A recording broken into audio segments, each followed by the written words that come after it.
Satu perikop, satu hari. Nasihat-nasihat terakhir. Eudia kunasihati dan Sintike kunasihati, supaya sehati sepikir dalam Tuhan.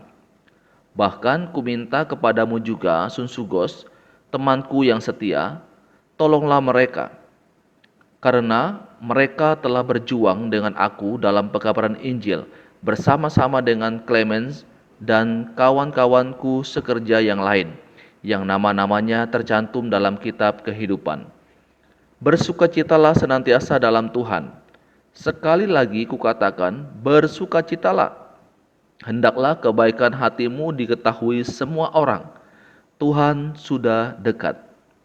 Janganlah hendaknya kamu khawatir tentang apapun juga, tetapi nyatakanlah dalam segala hal keinginanmu kepada Allah dalam doa dan permohonan dengan ucapan syukur. Damai sejahtera Allah yang melampaui segala akal akan memelihara hati dan pikiranmu dalam Kristus Yesus.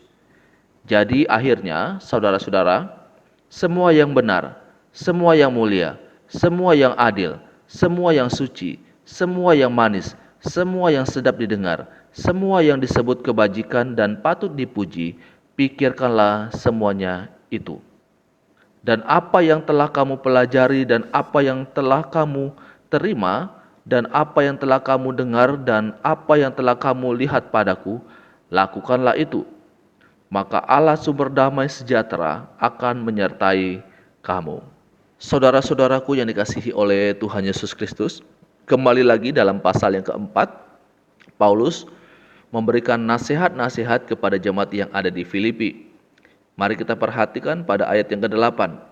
Jadi akhirnya, saudara-saudara, semua yang benar, semua yang mulia, semua yang adil, semua yang suci, semua yang manis, semua yang sedap didengar, semua yang disebut kebajikan dan patut dipuji, pikirkanlah semuanya itu. Suatu penekanan di bagian terakhir, Paulus katakan, pikirkanlah semuanya itu. Nah, Bapak Ibu Saudara, kata pikirkanlah ini bukan hanya dalam pengertian kita pikirkan sesaat dan kemudian kita melupakannya. Tapi kata pikirkan di sini mau menunjukkan bahwa satu perintah yang kita harus lakukan secara terus-menerus. Dan kata pikirkan di sini Bapak Ibu bukan hanya sekali lagi bukan sekedar berpikir saja, kemudian ini berarti berpikir atau merenungkan dengan maksud untuk mendapatkan cara-cara untuk mewujudkannya.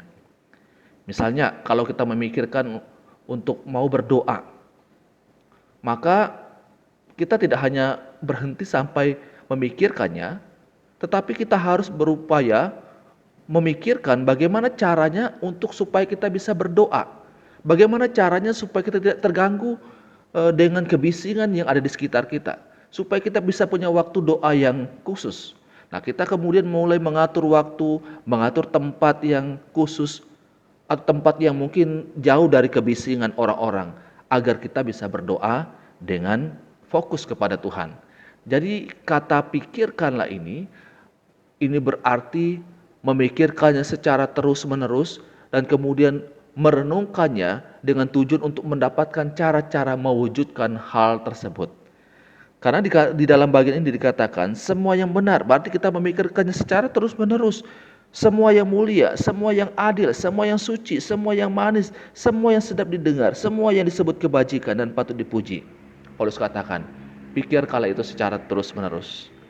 Bapak Ibu Saudara yang dikasihi oleh Tuhan Yesus Kristus, pikiran kita ini perlu sekali untuk diisi dengan hal-hal yang benar, mulia, suci, dan semua hal yang manis didengar, agar hal-hal negatif itu terbuang di dalam pikiran kita. Mari saya dan saudara, isilah pikiran kita dengan hal-hal yang baik, hal-hal yang benar, hal-hal yang suci, hal-hal yang mulia. Jangan mengotori pikiran kita dengan hal-hal yang negatif, hal-hal yang tidak memuliakan nama Tuhan. Ini pembacaan firman Tuhan, renungan untuk kita saat ini. Tuhan Yesus memberkati kita selalu.